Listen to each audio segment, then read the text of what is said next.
বর্তমান সময়ে সুদ ছাড়া টাকা পাওয়া যায় না। ব্যাংক অন্যান্য প্রতিষ্ঠানগুলো সহ সবখানে সুদ আর সুদ।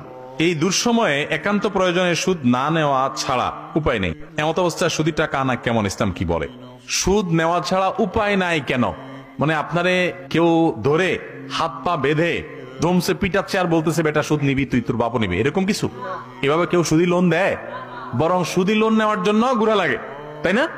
সুদকে আল্লাহ তাআলা হারাম করেছেন, শুধু হারাম না, ভালো করে শুনে রাখেন। পৃথিবীতে যত হারাম বক্ষণ আছে, যত হারাম আছে, এর ভিতরে সবচেয়ে ভয়াবহ হারামের নাম হলো সুদ। সুদের চাইতে ভয়াবহ হারাম আরেকটা।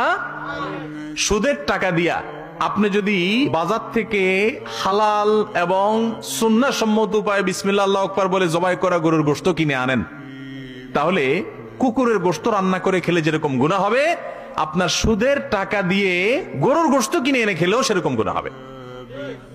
ভাইরা আমার, একটা জিনিস লক্ষ্য রাখবেন, কোরআন যেটাকে, ইসলাম যেটাকে, হাদিস যেটাকে সবচেয়ে কঠোর ভাবে নিষেধ করছে, ওইটা পৃথিবীতে সবচেয়ে বেশি আমাদেরকে করতে বাধ্য করা হয়। অনেকটা, সব ক্ষেত্রে না, অনেক ক্ষেত্রে বাধ্য করার মতো অবস্থা হয়। গোটা পৃথিবীর সিস্টেমটার উপর দাঁড়ায়। এটা হলো শয়তানি সিস্টেম। শয়তান তার দোসরদেরকে দিয়ে পৃথিবীতে করা। এই জন্য সুদের বিরুদ্ধে আমাদেরকে সংগ্রাম করতে হবে, যুদ্ধ করতে হবে। আল্লাহ আমাদেরকে সে তৌফিক দান করুন। এখন যে ভাই প্রশ্ন করছেন, উনি হয়তোবা ফাঁসা গেছেন কোনো কারণে, সুদি লোন নেওয়া ছাড়া উপায় নাই। তো ফাঁসাটা কিরকম?